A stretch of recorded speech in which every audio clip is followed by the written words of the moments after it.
राक्षस किसको कहते हैं? जो सबको अपने अधीन कर ले। हिरण्यकश्यप कौन था? रावण कौन था? कंस कौन था? वो कहते थे कोई भगवान नहीं, सब हम हैं। आज के दौर में इंटरनेट की नए नए फॉर्म्स आते जा रहे हैं। कर क्या रहे हैं? हमको सब जगह से खींच रहे हैं। कोई मंदिर नहीं जाना है, कोई कथा नहीं सुननी है। आप हंस भी केवल कैमरा के लिए रहे हो, आप रो भी केवल उसके लिए रहे हो।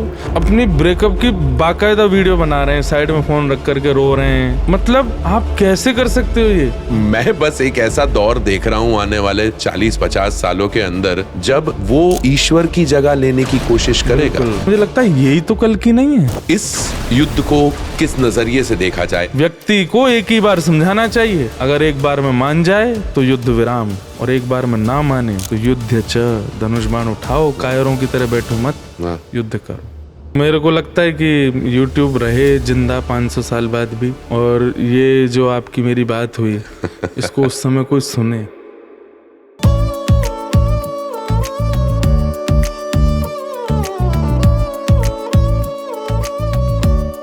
बड़े बुजुर्ग कह गए हैं कि दिन का चाहे कोई भी पहर हो, अगर आपको एक सज्जन पुरुष, एक तपस्वी, एक भगत गुरु के साथ में सत्संग करने का अवसर मिले तो वो अवसर छोड़ना नहीं चाहिए। और हम भी वो अवसर नहीं छोड़ेंगे, क्योंकि आज हमारे इस पॉडकास्ट पर हमारे जो अतिथि हैं, इनके सत्संग के लिए, इनकी कथा सुनने के लिए लोग तरस जाते हैं। और ये हमारा सौभाग्य है कि आज लाइव भगवान पॉडकास्ट पर हमारे बीच में पधारे हैं माननीय श्री इंद्रेश उपाध्याय जी।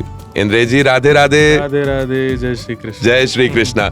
सबसे पहले तो मैं अपने दर्शकों को बताना चाहूंगा कि इस समय क्या हो रहा है। इंद्रेश जी, क्या आप बताना चाहेंगे इस समय क्या हो रहा है? अब आप ही बताएं, ब्रह्म मुहूर्त होगा। जी हाँ, बिल्कुल। सुबह के 3:15 बज रहे हैं। मैंने रात के 3:15 नहीं कहा, मैंने बोला सुबह के 3:15 बज रहे हैं, क्योंकि इंद्रेश जी का सूर्य हमेशा उदय ही रहता है जहां पर ये जाते हैं। मतलब उनकी ज्वाला से, उनकी ज्योत से सब कुछ जगमगा जाता है। परंतु हम ब्रह्म मुहूर्त में हैं इंद्रेश जी। सबसे पहली बात तो बहुत बहुत शुक्रिया, बहुत बहुत धन्यवाद। मैं जानता हूं कि आप बहुत व्यस्त रहे हैं। आप मुंबई आए और मुंबई में आपके कथा से आपको आने का समय मिल गया, यही बहुत है। और बहुत दूर से आ रहे हैं आप, परंतु आप आए, हमारा सौभाग्य है। आपकी जो ऊर्जा है ना, मैं सबको कहना चाहूँगा कि मैं बहुत लोगों से मिला हूँ अपने जीवन में, बहुत अच्छे लोगों से मिलना हुआ है, और उन अच्छे लोगों में आपकी ऊर्जा मुझे बहुत प्रिय लगती है। मतलब मैं स्वयं भी अभी आया तो मैं थोड़ा सो गया था गाड़ी में। मेरे को अभी भी बहुत थकान तो लग रही है, लेकिन आपको देख के बहुत ऊर्जा आ रही है। और आपको देख के हमें, आप चलती फिरती बैटरी बैंक हो, और वो वाली जिस पर पोर्टेबल फोन रख दिए जाएं तो वो चार्ज हो जाते हैं। Power bank. हाँ, पावर बैंक। जैसे मैं आया हूँ तो मेरी सारी सुस्ती चली गई आपकी ऊर्जा देख के। ये बहुत अच्छी बात है। धन्यवाद। इसी को शायद सत्संग कहते हैं। परंतु अब समय की बात निकली है और ब्रह्म मुहूर्त की बात निकली है, तो मेरा पहला सवाल आपसे यही होगा, ब्रह्म मुहूर्त क्या होता है? क्या इस समय का महत्व होता है? क्या बड़े बुजुर्ग जो कह गए वो सही था कि सुबह 4 बजे उठ के अगर स्नान करके ध्यान करोगे तो ज्यादा उपलब्धियां मिलेगी? तो ब्रह्म मुहूर्त वैसे अगर इंडियन वॉच टाइम के अनुसार देखा जाए तो 3:45 से शुरू होता है। ब्रह्म मुहूर्त का ऐसा मानना है कि सूर्य जो है वो हमारे देश की ओर अग्रसित होते हैं। मतलब देश जो है हमारा, जब पृथ्वी घूमती है तो उस समय सूर्य की तरफ बढ़ने का वो प्रथम चरण आता है।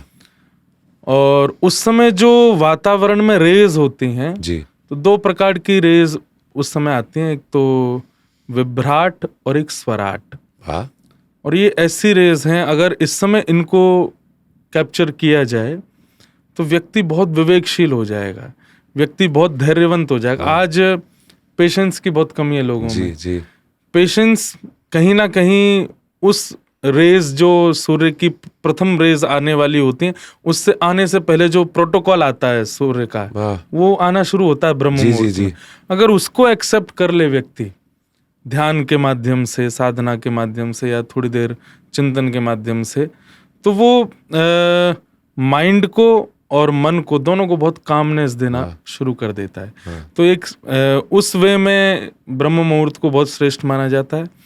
फिर जब हम ठाकुर जी की दिनचर्या पढ़ते हैं भागवत जी में, जी तो जब ठाकुर जी पृथ्वी पर लीला कर रहे थे, जी तो द्वारिका में ठाकुर जी की जो दिनचर्या बताई, उसमें ठाकुर जी का ये बताया कि ब्रह्म मुहूर्त में ठाकुर जी उठ जाते थे, वाह श्री कृष्ण, जी और उठ करके स्नान करके सबसे पहले नेत्र बंद करके अपने समस्त वैष्णव भक्तों का स्मरण करते थे। वाह तो कहते हैं कि भाई जिस समय व्यक्ति ऑनलाइन हो उसी समय टेक्स्ट कर दो, उसको आपका मैसेज पहुंच जाएगा। जी जी जी अब वो ऑफलाइन है, ऑनलाइन ही नहीं है, आप भेजते रहो तो बेस्ट एक्सप्लेनेशन एवर। हाँ, तो उसको पता ही नहीं चल रहा कि आप उसको टेक्स्ट कर रहे हो। वाह तो वी कैन से कि ठाकुर जी ऑनलाइन होते हैं।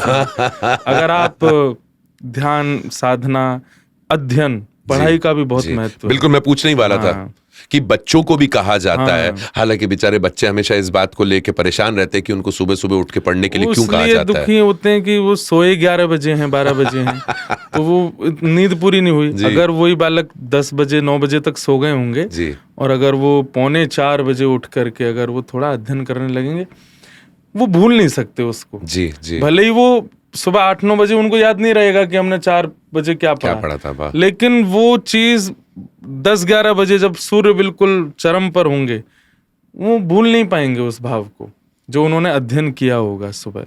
तो विस्मृति नहीं होती उस समय की। तो उसके दोनों रीजंस हैं। तो साइंटिफिक रीजन तो ये है कि सूर्य आने वाले हैं, उससे पहले उनकी रेज जो है वो आभा मंडल को बहुत पवित्र कर देती हैं जी, और उससे धैर्यता, स्मरण शक्ति, ये सब चीज बहुत तीव्रता से बढ़ती हैं। तो इसलिए ब्रह्म मुहूर्त विशेष है। और दूसरा, ठाकुर जी उस समय अपने भक्तों का स्मरण कर रहे होते हैं। द्वारिकाधीश लीला में जो दिनचर्या, उसमें ऐसा वर्णन है जी। तो अगर उस समय भगवत स्मरण किया जाए तो ठाकुर जी कोई ना कोई संकेत करते हैं। क्या बात, जीवन के अनुसार। और अगर आप रिसीव करने के लिए तैयार हैं तो आप तक वो संदेशा पहुंच भी सकता है। ठाकुर जी अनुभव कराते हैं। जी जी जी। आप अपने जीवन के किसी ऐसे मोड़ पर हो कि आप नहीं समझ पा रहे कि क्या करना चाहिए, तब भी सुबह ब्रह्म मुहूर्त में स्नान ध्यान करके आप बहुत शांति से एक कोने में आसन लगा करके अगर बैठ जाएं और किसी एक वैदिक मंत्र का स्मरण करते करते बस उसका चैंट करते रहें, ना तो क्वेश्चन अंदर आवे ना आंसर की इच्छा प्रकट हो, बस अपनी स्थिति को भूल करके अगर वो मंत्र जपते रहेंगे जी, जब सूर्योदय होगा तब तक आप एक निर्णय पर आ जाएंगे। तो ये ब्रह्म मुहूर्त के बहुत उपाय बताए। वाह, बहुत सुंदर, और कितना साइंटिफिकली आपने एक्सप्लेन किया है इस चीज को। और ये बड़ी सुंदर बात है कि हम अपने कल्चर में केवल उसको आध्यात्मिक तौर से नहीं, आध्यात्मिक विद्या के तौर पे, उसको विज्ञान के तौर पे भी समझे, और आपने उसको साइंटिफिकली इस चीज को, शायद एक दौर पे, एक जमाने में या पुराने दौर में किसी चीज को इतना साइंटिफिकली एक्सप्लेन करना मुश्किल होता होगा, इसलिए कभी होगा। पर मैं आपको एक बात बहुत स्पष्ट बता दूं कि हमारा जो कल्चर है ना जी, प्योर साइंटिफिक है। एवरीथिंग जी, हमारे यहाँ कोई भी चीज, आपको तिलक लगा रहे हैं, घर पे आए हुए मेहमान के पैर छू रहे हैं, उसको अक्षत लगाते हैं, या आरती कर रहे हैं, या जो भी हमारे रिचुअल्स होते हैं, जी जी, वो कुछ भी मनगढ़ंत नहीं है। सबके पीछे एक रीजन है, एक साइंटिफिक कारण है, और वो बिना कारणों के कुछ भी नहीं है। हर चीज का एक मतलब जरूर निकल के आता है, बस ये है कि हर कोई उसको पहचान नहीं पा रहा है। सच बात। और जितनी क्षमता है उसी क्षमता से समझने की कोशिश कर रहा है। आप 5वीं कक्षा के विद्यार्थी को अगर आप पाइथागोरस थ्योरम समझाने लगोगे तो शायद वो ना समझेगा, तो उसको शायद किसी कहानी के जरिए ही समझाने की कोशिश की जाए, इजी करके आज के परिप्रेक्ष्य में थोड़े एग्जांपल्स देके समझाया जाए तो समझेंगे लोग। हाँ, और या फिर सुबह ब्रह्म मुहूर्त में उठने के लिए और कोई बोले तो शायद आपको कचोटेगा, लेकिन आप अक्षय कुमार को हम देखते हैं और उन्होंने ये प्रूव किया है कई जगहों पर। आप जानते हैं अक्षय कुमार उन कलाकारों में से एक हैं जो बहुत स्ट्रिक्ट है अपने टाइम टेबल के हिसाब से। लोग कहते हैं कि शाम को 6-7 बजे के बाद शूटिंग नहीं करते और सुबह 4 बजे उठ के सेट पे जितने लोग हैं सबको उठा देते हैं। और मतलब वो अपने रात के जो शॉट्स हैं वो सुबह सुबह करते हैं। वो भी कर जाते हैं, वो कुछ भी कर सकते हैं, because somebody has followed that. मैं डिसिप्लिन के बारे में भी पूछना चाहूंगा आपसे। एक आइडियल सात्विक दिनचर्या किस प्रकार की होनी चाहिए? आपने जैसे कहा ब्रह्म मुहूर्त में उठ के आपने ध्यान किया, यहाँ से आपकी अगर एक शुरुआत हो, मैं आपकी दिनचर्या, वैसे आप तो बहुत व्यस्त हैं अभी। मैं तो अपनी दिनचर्या अभी कहना भी नहीं चाहूंगा क्योंकि वो बहुत अव्यवस्थित चल रही है। परंतु एक सात्विक दिनचर्या कैसी होनी चाहिए? दूसरों के लिए कम, अपने लिए ज्यादा। अपने लिए ज्यादा में बहुत कुछ ऐसा आता है कि सोशली थोड़ा इनएक्टिव रहिए। जैसे सोशल मीडिया पर आप बहुत ज़्यादा एक्टिव, अभी एक थोड़ी मुहिम जैसी चली है, बड़े बड़े सेलिब्रिटीज़ जो हैं वो सोशली इनएक्टिव रहते हैं। जी, आजकल शुरू हो रहा है। हाँ, सोशली वो स्क्रोलिंग भी बहुत क्या बोलते हैं उसको? Social detox. Social detox. तो आज के परिप्रेक्ष्य में जब अगर बात करेंगे तो सोशल डिटॉक्स बहुत अच्छा एक तरीका हो सकता है आपकी सात्विक दिनचर्या का। फिर दूसरा,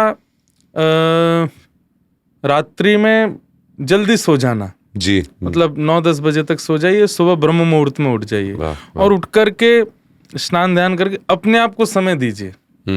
थोड़ी देर चिंतन कीजिए, कुछ खाइए और फिर उसके बाद जब प्रसाद जो भोजन आप कर रहे हैं जी, बहुत सात्विक और बहुत सरल, ज़्यादा उसमें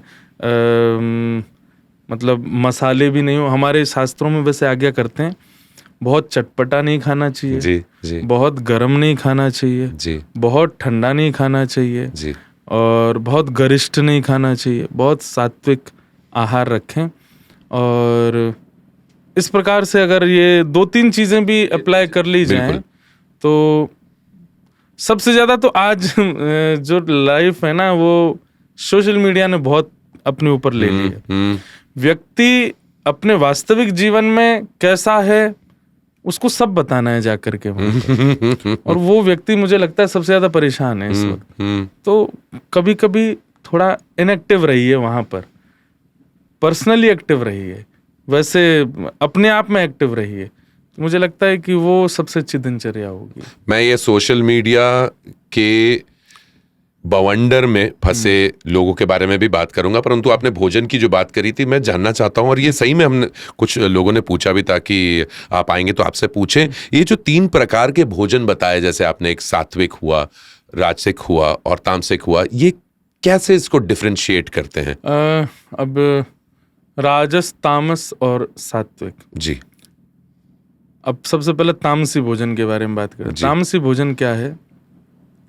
जो कहीं ना कहीं मांस से युक्त है, किसी के वध से युक्त है, जी, किसी की आपने उसमें हत्या, जैसे जो जीवों को मार के खाते हैं, वो तामसी भोजन है। जी, वो राक्षसों का होता है। जी, कि वहां पर अपने स्वाद के लिए हम एक जीव हिंसा कर रहे हैं। जी, और फिर वो हमारे विचारों में भी आएगा, हमारे व्यवहार में भी आएगा, तामसिकता, जी, राक्षसत्व। फिर उसके बाद आता है राजस। राजस भोजन कैसा है? इसमें आप तामसिकता इतनी ज्यादा नहीं है, पर राजस भोजन में बहुव्यंजन, मतलब एक रोटी है पर रोटी को पाने के लिए सब्जियां 5 प्रकार की हैं, 56 भोग। हाँ, फिर उसके बाद में 2 प्रकार का मीठा है जी, 3 प्रकार के पापड़ हैं, पेय भी 2-2 प्रकार के हैं, एक शरबत है, एक छाछ है, एक वो, ये हो गया राजसी भोजन। आवश्यकता से ज्यादा। हाँ, आवश्यकता से ज्यादा, और कहीं ना कहीं विचलित स्वयं ही हो रहे हैं, क्या क्या पाएं, क्या क्या कुछ छूट ना रहा हो, तो वो राजसी भोजन हो जाता है। जी, और फिर आता है सात्विक। जी, सात्विक का मतलब वो खाने के लिए नहीं जी रहे हैं, जीने के लिए खा रहे हैं। वाह, बस हम उसको उस प्रकार से पाएं तो वो है। अब तामसी में एक और आता है कि हमारे यहाँ कहीं कहीं कहते हैं कि ऑनियन गार्लिक भी तामसी भोजन के अंतर्गत आते हैं। जी, अब तामसी में तो मांस, मद्य आदि को हम लोग लेते हैं। जी, पर यहाँ पर जो लोग साधक प्रवृत्ति के हैं, जी, जैसे साधना कर रहे हैं, भक्ति कर रहे हैं, नाम जप करते हैं, या किसी एक प्रकार से स्पिरिचुअल पाथ को फॉलो कर रहे हैं, उनके लिए वो तामसी है। तो प्याज, अदरक, लहसुन, अदरक नहीं, प्याज, लहसुन, मसूर की दाल, मूली, और ये कई सारे, मतलब सीधी बात, गरम, जिनको पाने के बाद आपके जो बब्स आते हैं उसमें कहीं ना कहीं थोड़ी दुर्गंध है, उसको तामसी भोजन कहा जाता है। पर ये उनके लिए विशेष रूप से जो साधना पथ पर हैं, जी, जो भक्ति पथ पर जी, हैं, जी, जो नॉर्मल लाइफ जी रहे हैं, इतने ज़्यादा स्पिरिचुअली कनेक्टेड नहीं है, बस नॉर्मल अपना जॉब करते हैं, बिजनेस करते हैं, काम करते हैं, चल रहे हैं बस। कभी मन हुआ तो मंदिर चले जाते हैं, कभी मन हुआ तो थोड़ा, मतलब हाँ धार्मिक हैं पर पूर्ण रूपेण स्पिरिचुअल नहीं है कि एवरीडे के रूटीन में नहीं है जी, बस अपने काम को ज्यादा विशेष मानते हैं। उन लोगों के लिए वो तामसी नहीं है, वो कर सकते हैं। बहुत सुंदर ये, और मेरे बहुत से देखने वालों के लिए आपने काफी सारी क्लैरिटीज दी हैं। इंद्रेश जी, आपने सोशल मीडिया की बात की, आप बहुत अच्छी तरीके से इस बदलते दौर को देख रहे हैं। आज आर्टिफिशियल इंटेलिजेंस का दौर आ गया है, ये AI नाम की जो चीज है, इस पर आपके विचार क्या है, मैं जानना चाहूंगा। मेरे को कभी कभी डर लगता है कि कहीं ऐसा ना हो कि आगे चल कर के लोग कहें कि भाई व्यास जी को कथा करने के लिए क्यों बुलाना है, AI है ना, उस पर डाल देते हैं, चैट GPT से करवा दो कि हमें श्रीमद् भागवत की कथा सुननी है, स्टेज पर LED स्क्रीन बड़ी लगा दी और उस पर AI ही इंद्रेश जी के फेस पर उन्हीं की वोकल उस पर वो कथा कर रहा है। भाई एक बात आप भी जानते हैं, सब लोग जानते हैं कि जितना ज़्यादा आधुनिकता बढ़ती जा रही है उतना विनाश होता जा रहा है। कहीं ना कहीं ये सब चीज़ें अभी हमको बहुत इंटरेस्टिंग लगती है, ओ ये भी होने लगा, अब वो ये भी होने, पर आप देखते हैं कि कुछ समय बाद उसका फॉल्स पॉइंट आने लग जाते हैं सामने, इससे ये भी खराब हुआ, इससे ये भी खराब हुआ। तो AI मेरे को लगता है कि जिस दिन अपने कंट्रोल से बाहर जाएगा बहुत कुछ बिगाड़ सकेगा इस दुनिया में, क्योंकि वो कहीं यही तो कली नहीं है। मैं तो एक बात बोलूं आपको, मैं तो कथा में बोलता हूं कि राक्षस किसको कहते हैं, जो सबको अपने अधीन कर ले। राक्षस कौन है? हिरण्यकश्यप कौन था? रावण कौन था? कंस कौन था? वो कहते थे कोई भगवान नहीं, कोई यज्ञ नहीं, कोई अनुष्ठान नहीं, कोई मंदिर नहीं, सब हम हैं, हमारे अलावा कोई नहीं है इस संसार में, हमको भजो, हमको पूजो, हमारा यजन करो।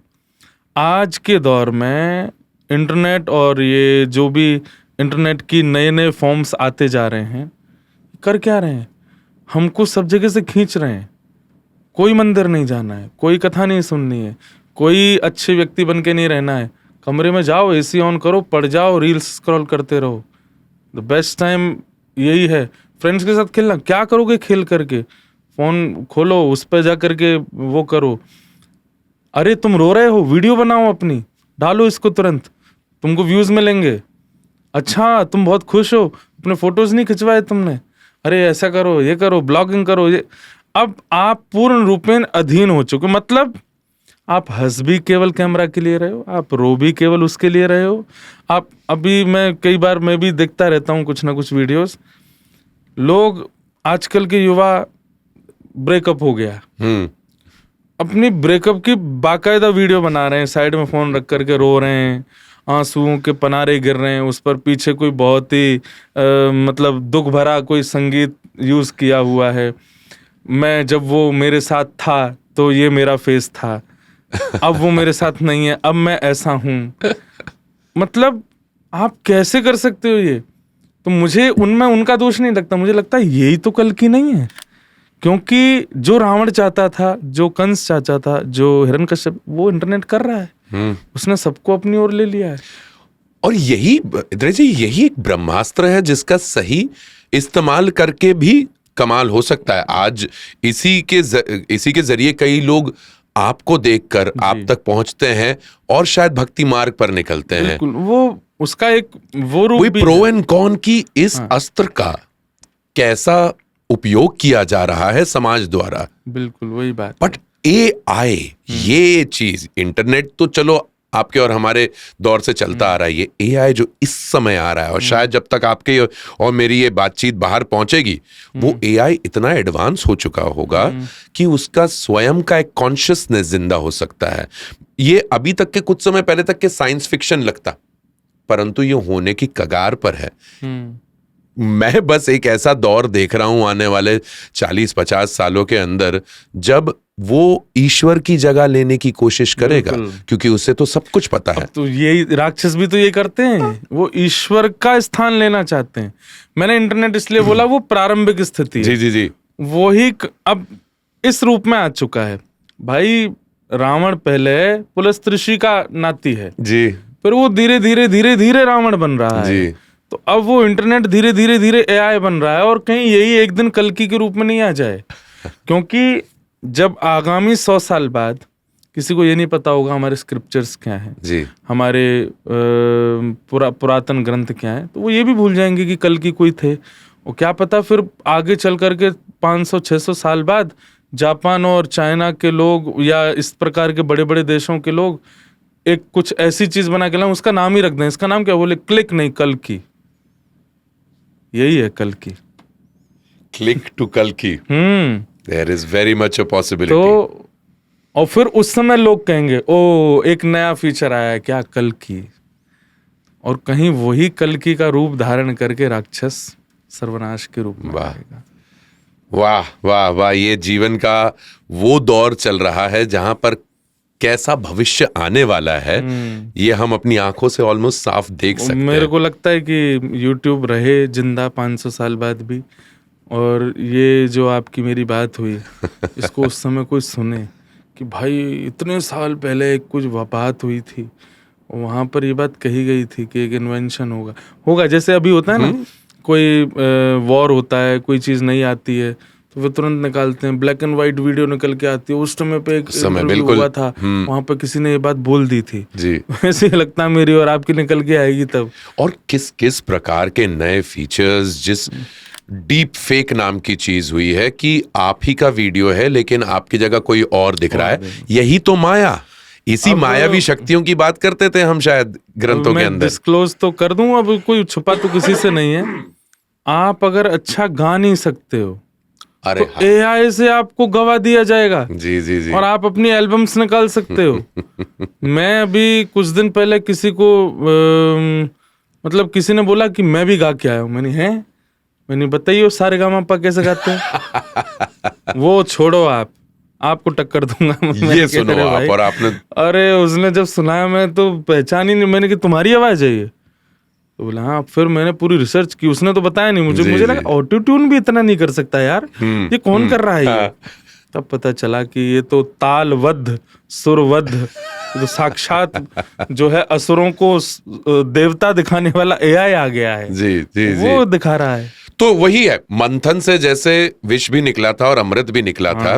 ये देखना है कि इसका अमृत किसे मिलता है और विष किसे मिलता है, क्योंकि इसी इंटरनेट के जरिए कहीं दुनिया में कहीं बैठे लोग आज महाकालेश्वर के दर्शन कर रहे हैं, द्वारकाधीश के दर्शन कर रहे हैं जो नहीं पहुंच पाए। वो अपने अंदर से वही धार्मिकता जिंदा रखे हुए हैं। लेकिन आपने जो बात कही उसको सुनने के बाद मुझे लगता है आने वाले समय के अंदर विष या अमृत किसके तरफ क्या आएगा। ये बात। अच्छा, क्रिकेट कैसा चल रहा है इंद्र जी? आपके वीडियोस जब मैं देखता हूं, मुझे एक चीज है, कथा एक तरफ और क्रिकेट एक तरफ। क्रिकेट के प्रति आपकी रुचि और आपका रुझान जो है ये दिल को भा जाने वाला है। बीच में अभी आप बारिश में क्रिकेट खेलने लगे थे। नासिक में कथा चल रही थी जी। और बारिश हो रही थी मूसलाधार, धुआंधार। तो मैं तो वो एक मंदिर प्रेमिसेस था उसका मैं परिक्रमा कर रहा था बारिश में भीगते हुए। जी जी जी। अचानक से लगा इतनी तेज बारिश हो रही है यार, कुछ तो हो।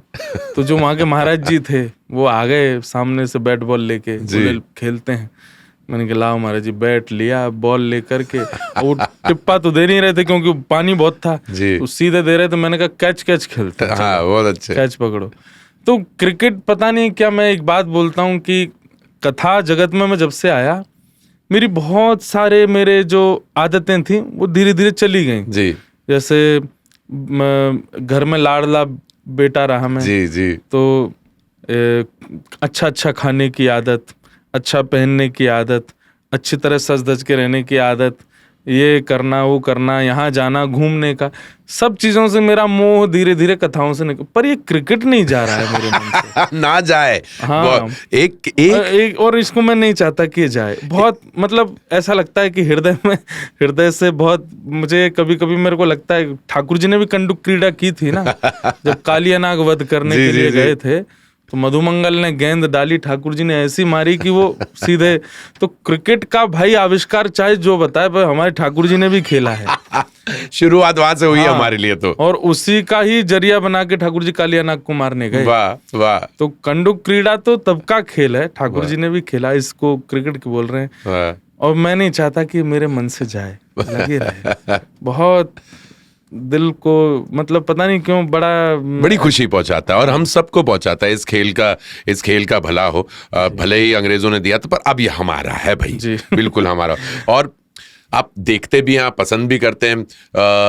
क्रिकेट के जगत के इतने बड़े खिलाड़ी, विराट कोहली ने अभी अभी रिटायरमेंट ले ली इतनी कम उम्र में। लोग कह रहे हैं कि भाई इतना फिट आदमी है, शायद 3 साल और खेलता, 4 साल और खेलता। परंतु आप एक क्रिकेटर होने के नजरिए से, एक तपस्वी होने के नजरिए से क्या देखते हैं विराट कोहली के इस रिटायरमेंट को? किस नजरिए से देखते हैं? खास तौर पे उनका धार्मिकता की तरफ रुझान जब से बढ़ने लगा है। जब ये बहुत ही मतलब परेशान करने वाली बात थी वैसे तो जी, क्योंकि समझ नहीं पा रहे थे हम लोग वो लोग हैं जिन्होंने, जैसे लोगों ने सचिन तेंदुलकर जी को देखते हुए अपना कैरियर शुरू किया, हमने सचिन तेंदुलकर जी का लास्ट टाइम देखा जी, हमने विराट कोहली को आते देखा और उनसे क्रिकेट को पहचानना सीखा। बिल्कुल। मेरे को ऐसा लगता है सारे फॉर्मेट्स में एक टेस्ट ऐसा फॉर्मेट है जहां विराट कोहली का सबसे अच्छा रूप दिखाई देता है, जो एग्रेशन उनका और जो मतलब वो पूरा कमांडिंग होती थी उनकी पूरी फील्ड पे, वो देखने का मतलब एक अलग शौक होता था। बिल्कुल। कई बार जीते ना जीते वो हमारे लिए जरूरी नहीं, पर विराट कोहली फील्ड पर है और वो किस तरीके से मैनेज कर रहे हैं, बाउंसर डालो, ये करो, पूरे माहौल को जो गर्म करके रखते थे टेस्ट में, उसका एक अलग ही आनंद आता था। और फिर अचानक से ये होना, फिर तुरंत उसके बाद उनका वृंदावन प्रेमानंद जी महाराज के पास जाना, वो कहीं ना कहीं ऐसा लगता है कि वो प्रेशराइज थे इस चीज के लिए, वो चाहते नहीं थे। ये भी सुना मैंने, बिल्कुल। हाँ, मैं किसी को वो नहीं कर रहा हूँ अपने मन से, मैं जानता भी नहीं हूँ इतना ज्यादा अंदर का, पर व्यक्ति की कभी कभी क्रियाएं बता देती हैं कि वो किस स्थिति में है। और अपने मन की प्रिय वस्तु आप कभी अपने मन से नहीं छोड़ते हो, तो प्रेशर में ही छोड़ते हो। 2 चीजों में छोड़ी जाती हैं, एक तो तब जब परिपूर्ण रूप से प्राप्त हो चुका हो और अब उसको आजाद करना हो, जैसे T20 का जी जी जी। अब वो आपने जीत लिया था, आपके पास में कप आ गया था, उसके बाद आपने कहा अब रिलैक्स हो जाओ, अब तुम आजाद हो। बिल्कुल। या फिर ये जो प्रेशराइज वाली चीज लगी थोड़ी सी कि जी। लेकिन बस मन में आता है कि विराट कोहली को कौन प्रेशर दे सकता है। बिल्कुल, एग्जैक्टली। विराट कोहली एक, हम क्रिकेट का अगर मूर्तिमंत रूप देखें तो विराट कोहली, उनको कौन प्रेशर दे सकता है। तो ये जो भी हुआ ये अच्छा तो नहीं है, क्योंकि कहीं ना कहीं हम लोग बहुत एक्सपेक्ट कर रहे थे कि आगे हम लोग बहुत कुछ देखेंगे, बिल्कुल, बहुत अच्छा सब देख सकते हैं। सचिन जी भी कहीं ना कहीं ये सोच रहे थे कि मेरे रिकॉर्ड को अगर कोई स्पर्श कर पाएगा तो वो व्यक्ति, पर उनका ऐसे जाना, बिल्कुल, इस चीज को छोड़ना बहुत कष्ट में था। अच्छा, मैं विराट, चूंकि हम सब वो चहीते हैं हमारे, हमने उनके जीवन को बड़े करीबी तौर से देखा। एक परिवर्तन तो देखने को मिला है विराट कोहली का। क्रिकेट अगर आप भूल जाएं, उनके पर्सनल व्यक्तित्व में जिस आदमी ने किसी वक्त पे ये कहा था कि मैं पूजा पाठ वाला आदमी लगता हूं क्या, से लेकर यहां तक पहुंचना जहां पर उनके हाथों में बकायदा माला दिखाई दी या जप करते हुए दिखाई दिए, ये परिवर्तन बहुत ही आंखों के सामने स्पष्ट दिखाई देता है। उसको कैसे देखते हैं आप? परिवर्तन तब आता है व्यक्ति के अंदर जब उसके लाइफ में कुछ बहुत भयानक हुआ हो। जी जी।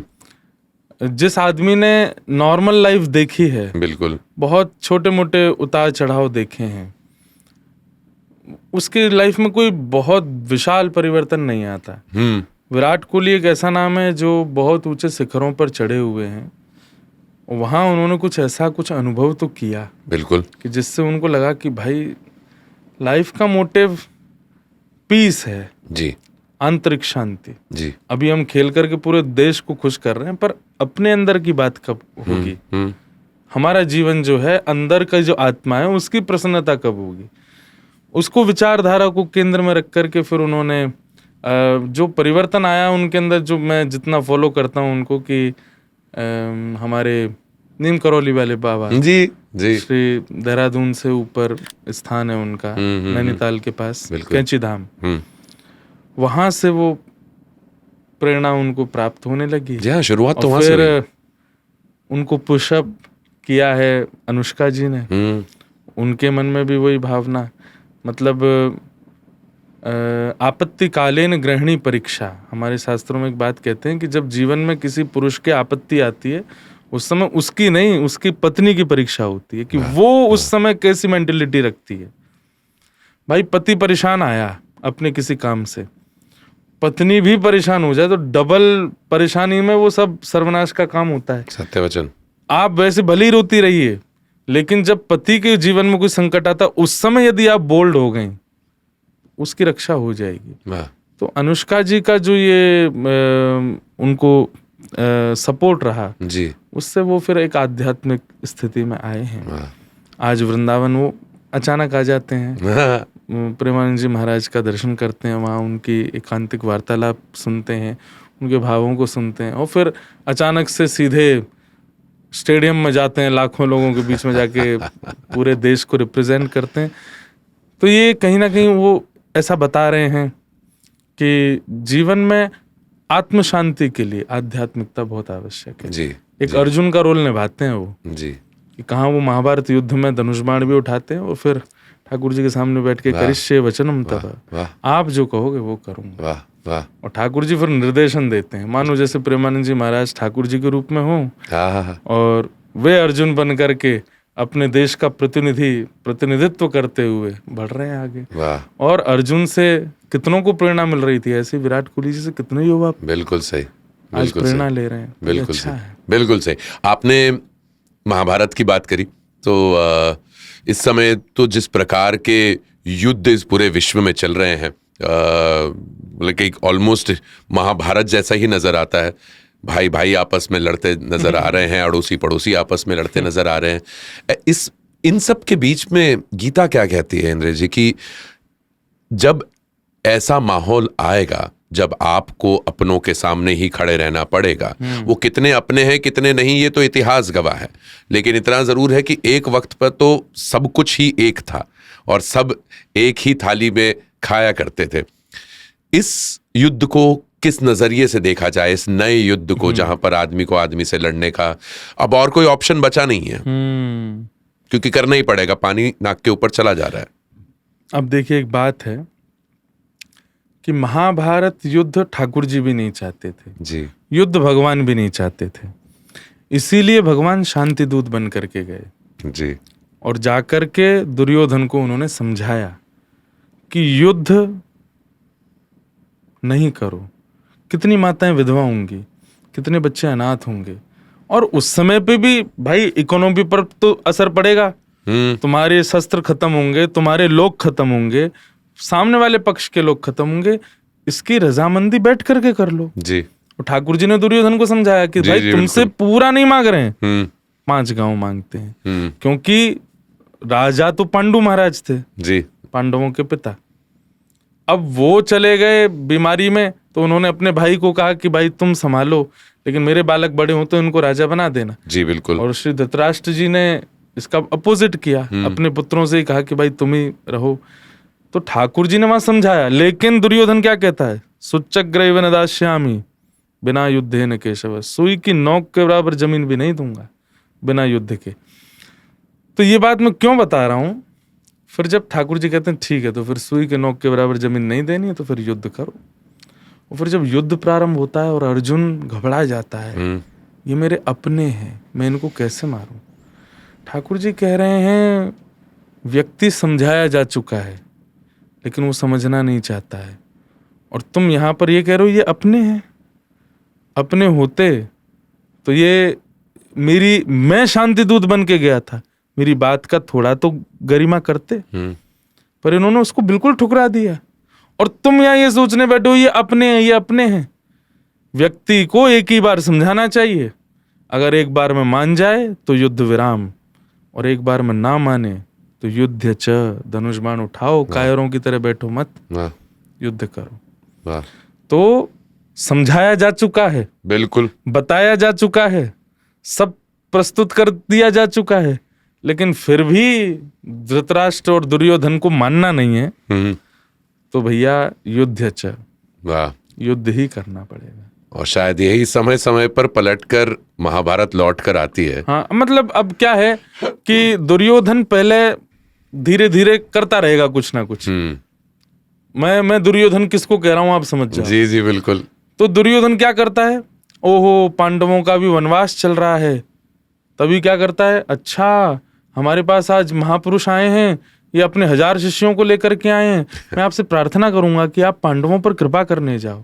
वो बीच बीच में कुछ ना कुछ ऐसा कर रहा है कि पांडवों की दिक्कत हो, समझ रहे, लेकिन वो ये भूल जाता है कि उनका रक्षक सुदर्शन चक्रधारी है। वाह वाह वाह। हमारे, तुम जहां से युद्ध करना प्रारंभ करते हो वहीं द्वारिकापुरी है, वहीं दरिया के ऊपर ही शंख चक्र गदा पद्मधारी बैठे हैं। वाह वाह। तुम दूसरे स्थान जहां से युद्ध करने का भाव रखते हो वहां पर त्रिशूल धारण करके माँ बैठी हैं, वैष्णो देवी बैठी हैं, थोड़ी आगे पर अमरनाथ भी बैठे हैं, हमारे सारे रक्षक तो वहीं बैठे हैं, बिल्कुल लाइन से बैठे हैं सारे। जी जी जी। तो जिस दिन उस स्थिति की बात आ जाएगी कि भाई ठाकुर जी कहेंगे अब नहीं, अब तो युद्ध अच्छा, युद्ध करो, तो उस दिन होगा नहीं। बिल्कुल। आप, हम द्वारकाधीश की बात करते हैं, हम श्री कृष्ण की बात करते हैं, समय के परे की बात करते हैं। मैं आपने शुरुआत बहुत सुंदर साइंटिफिक तरीके से, कुछ एक्सप्लेनेशंस के तरीके से बताई थी। जब इन्हें काल चक्र कहा जाता है, जब इन्हें समय के पार कहा जाता है,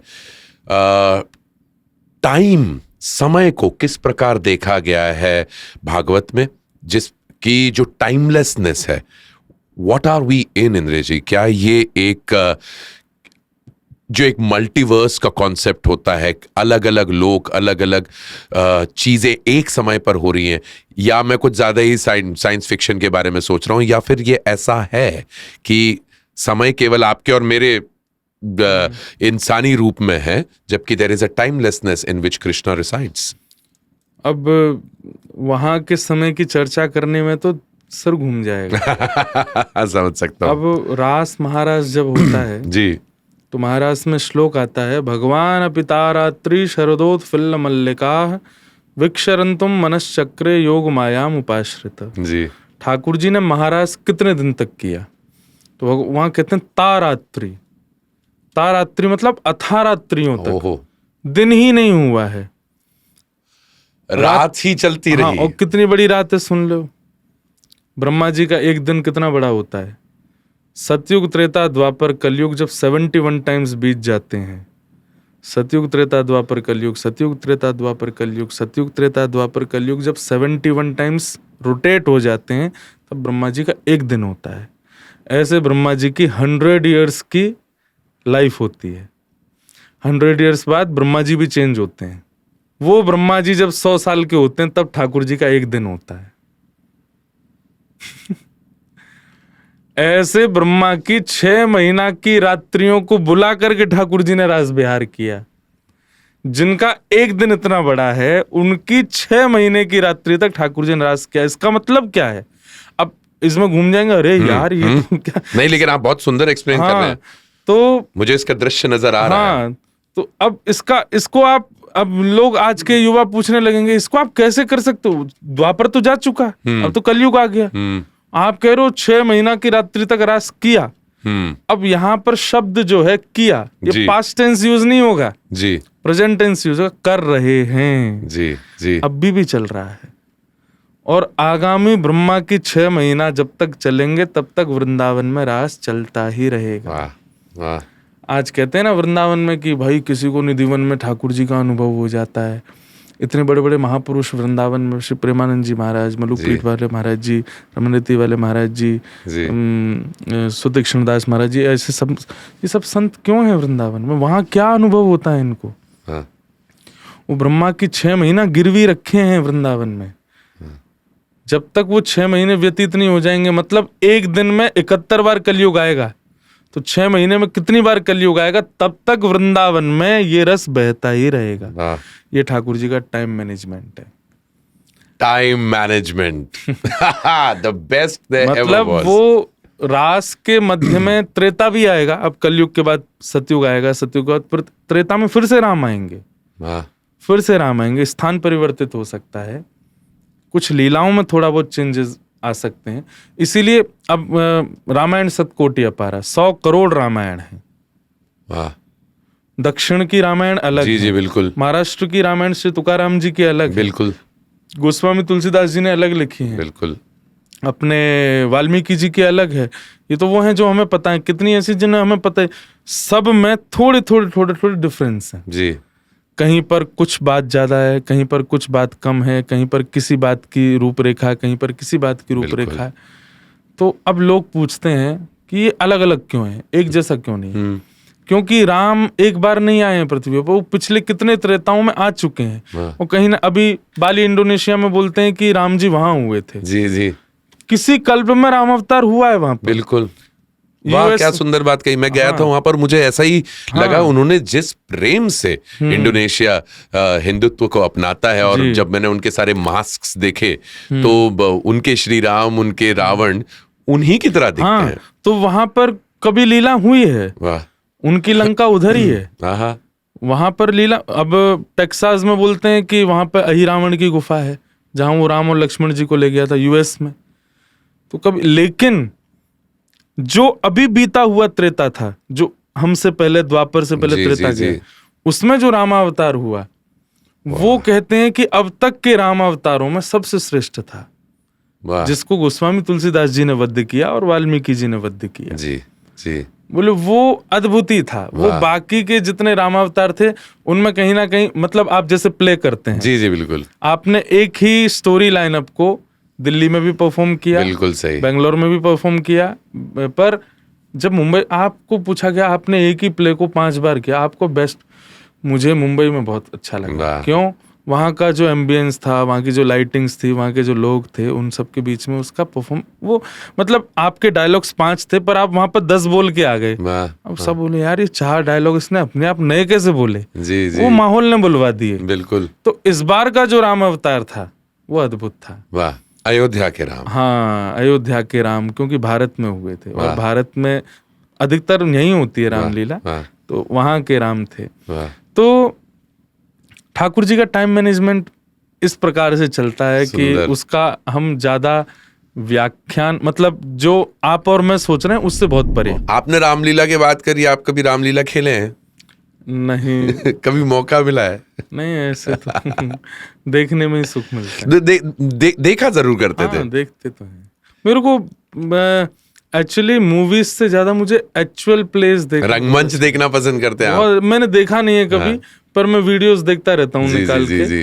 आपके कई बार मैं इंस्टाग्राम पे मैं फीड्स देखता हूँ, और जब मैं वो देखता हूँ आपकी स्टोरीज, मेरा बहुत मन करता है यार इनसे कभी कहेंगे, मेरा कभी कथा का फ्री टाइम हो, इनका कहीं शो हो, वहां जाएं। ये मेरा सौभाग्य रहेगा, मैं आपकी कथा देखने के लिए पहुंच जाऊंगा, आप मेरा प्ले देखने पहुंच जाना। मुझे यही चीज तो है इंद्रेश जी, कि वहां पर एक जीवित व्यक्ति को आप सामने परफॉर्म करता हुआ देखते हैं, कंपेयर टू सिनेमा। सिनेमा में कायदे के अनुसार कोई है नहीं आपके सामने, एक दीवार पे कुछ लाइटें पड़ रही हैं और वो लाइटों से ही आपके अंदर सारी भावनाएं जिंदा हो रही हैं। आप रो रहे हैं, हंस रहे हैं, भावुक हो रहे हैं, गुस्से में आ रहे हैं, जोश में आ रहे हैं, पर सामने कोई है नहीं।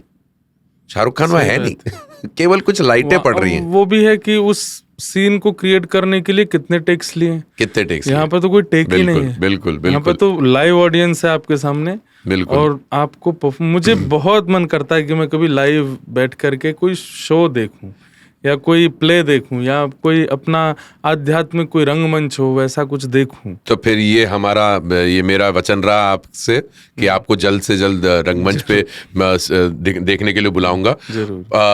परंतु गायकी तो आपने अपने अंदर पूरी तरीके से लीन कर ली। माता सरस्वती आपके जीवा पर वास कर रही हैं। अभी भी नया एक सुंदर गाना आप रिकॉर्ड कर चुके हैं। मैंने पिछली बार भी आपसे पूछा था कि संगीत आप में आपने सीखा नहीं परंतु आया और धुन सुनाई देती है आपको। गायकी और क्रिकेट के बीच में अगर कंपेयर करें तो फिर भी क्रिकेट ऊपर जाएगा? नहीं, तो क्रिकेट तो क्या है ना, वो ऐसा कह लें कि वो मेरी एक हॉबी नहीं कहूँगा, मेरे को पसंद है। जी जी जी। मतलब कई चीजें ऐसी होती हैं वो डेली बेसिस पे नहीं होती। अच्छा, वो भी सही। वो कभी कभी की होती हैं, जैसे कि कॉफी हम कभी कभी पी लेते हैं, चाय तो रोज चलेगी। तो गायकी जो है वो चाय की तरह है, वो तो रोज चलेगी। पर क्रिकेट जो है वो थोड़ा, मतलब मैं उसको डिफाइन नहीं कर पा रहा हूँ। सही कह रहे हैं। नहीं, मैं समझ गया। ये दोनों बराबर हैं पर गायकी अलग। और मैं आपको आपका नया गीत अभी गाने के लिए नहीं बोलूंगा क्योंकि अभी वो रिलीज हुआ नहीं है, परंतु आप हमारे श्रोताओं के लिए आप जब भी आते हैं आप उनको कुछ सुना देते हैं, श्लोक ही सुना दें, एक लाइन सुना दें, ताकि ये ब्रह्म मुहूर्त में जो सूर्य की किरणों के बारे में आपने बताया वो और अच्छे से एंटर हो सके। जी, क्या सुनाए? कुछ भोर का ही हो। तो भोर में तो फिर भैरव। हा। हमारे ब्रज का पद, मतलब ठाकुर जी को उठाते कैसे हैं। वाह, सुंदर। तो यशोदा मैया लाला को जगाने गई हैं जी। लाला जग गए हैं, लेकिन चदरिया में स्वयं को जबरदस्ती छुपा के बैठे कि मैया पहले मुझे कोई लोभ दे तब उठूंगा। क्या बात, ऐसे नहीं उठूंगा। वाह। तो यशोदा मैया ने धीमे से अपना एक हाथ चदरिया के भीतर ले जाके लाला के पांव पकड़े हैं और मैया गा रही हैं, मोहन जाग रे बलि जई हैं, लाला जाग रे बल जई हैं, मोहन जाग रे बल जई हैं, लाला जाग रे बल जई हैं। ठाकुर जी थोड़ी सी चदरिया हटाते हैं और मैया को देखते हैं और फिर से ढक लेते हैं। तो मैया समझ गई, अच्छा जब तक कछु दूंगी नहीं उठेगा नहीं। तो यशोदा मैया लोभ दे रही हैं, तेरे कारण श्याम सुंदर, तेरे कारण श्याम सुंदर, मैं नई मुरलिया लई हूँ, लाला नई मुरलिया लई, मोहन जाग रे बल जई हैं, लाला जाग रे बल जई। मुरली का नाम सुनते ही ठाकुर जी तुरंत उठ के, कहाँ है बंसी, कहाँ है बंसी? मैया के लाला देख तू उठ तो गए, फिर तू सुबह को नाटक क्यों करे? मैया तेने मुझे गई बंसी लाई है, कहाँ है बंसी? तो मैया पुरानी बंसी देती, तो ठाकुर जी रसिया के और जोर से सो जाते हैं। बोले ये तो पुरानी है, नहीं चाहिए अपने। तो मैया कहती हैं अब जाके कहा जी नहीं कहाँ दिलाऊं, और क्या प्रलोभन दूं? तो वंशी के अलावा ठाकुर जी को क्या प्रिय है? गैया चराना जी। तो मैया कहती हैं देख लाला तू सो रहा है, ओ दाऊ दादा सबरी गैया ने लेके जा रहा हो चरावे, तेरे काजे ना छोड़ के जा रहा हो। गायन के गलबंद खूंटे, गायन के गल बंद खूंटे, वो तो डगर वन की लई, लाला डगर वन की लई। जैसे सुनी कि बलराम जी गैया लेके जा रहे हैं, ठाकुर जी ने चदरिया पहले तो बैठे, अब तो खड़े है गए और कूद पड़े बिस्तर पे। बोले मैया आज मैं दाऊ दादा नहीं छोड़ूंगा जी, मेरी गैया ने कैसे ले जा रहा हो। जब ठाकुर जी पूर्ण रूप में उठ गए तो मैया पकड़ के लाला को तुरंत गरम गरम जल से मुंह पोंछ देती है, साफ कर देती है। अब लाला अब नहीं सोएगा, अब तू उठ गो है। और ठाकुर जी बाहर जाके देखते हैं सब गैया मई है, कोई कहीं नहीं गई है। मैया तेने छल किया, बोले ना लाला अब उठ जा, अब भोर रह गई है। और लाला को लेकर के भोर में चली जाती। तो ऐसे भोर का पद गाते हैं। बहुत ही सुंदर, बहुत ही सुंदर। ये आपने एक एक दृश्य ना केवल दिखाया है, परंतु सच में आपके कंठ में सरस्वती का वास है। ना केवल आपकी कथा, बल्कि आपका गायन, आपकी गायकी। आपने बिल्कुल सही कहा, क्रिकेट संडे संडे देख लिया करेंगे। गायकी आपकी प्रभुत्व के करीब लेकर जाती है और यह आपके जीवा पर हमेशा बनी रहे। बहुत बहुत धन्यवाद इंद्रेश जी, आप आए हमारे लिए। ये ब्रह्म मुहूर्त को सच में इन्होंने ब्रह्म मुहूर्त बना दिया हमारे लिए। लाइव भगवान पॉडकास्ट पर आने के लिए बहुत बहुत धन्यवाद इंद्रेश। जय श्री कृष्ण। जय श्री कृष्ण। ऐसे ही रोचक और आध्यात्मिक बातें सुनने के लिए लाइक, शेयर और सब्सक्राइब करें लाइव भगवान पॉडकास्ट।